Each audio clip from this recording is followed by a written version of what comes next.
ராகுல் சொல்கிற மாதிரி நம்ம மோடி அவர்கள் இந்த 56 இன்ச்சு பயந்துருச்சா அப்படின்ற மாதிரி விமர்சனங்கள்லாம் வெளியே வருது.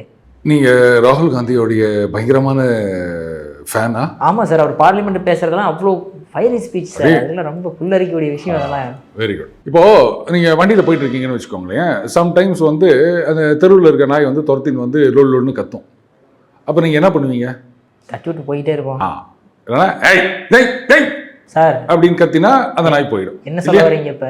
இல்லை இல்லை, வண்டியில் போகும்போது நான் கேட்குறேன். அதான் எங்கள் தலைவர் அதை தப்பாக சொல்லி இல்லை இல்லை இல்லை, சாதாரணமாக யாராக இருந்தாலும் அப்படி தான் பண்ணுவாங்க. இவன் நடந்து போயிட்டு இருக்கும்போது ஏதாவது ஒரு நாய் கத்தித்து அப்படின்னு சொன்னாங்க, டேய் டேய் அப்படின்னு கல் எடுக்கிற மாதிரி பாவலா பண்ணுவோம். அந்த நாய் திரும்பி ஓடி போயிருங்க. அந்த நாயோட சத்தம் அப்படின்றது நிறைய டெசிபிள் இருக்கும் இல்லையா? சரி, இப்போ நீங்கள் நடந்து போயிட்டே இருக்கீங்க. அப்போது ஒரு பாம்பு அப்படின்னுது, என்ன பண்ணுவீங்க? திரும்ப ரிட்டன் ஓட்டனா?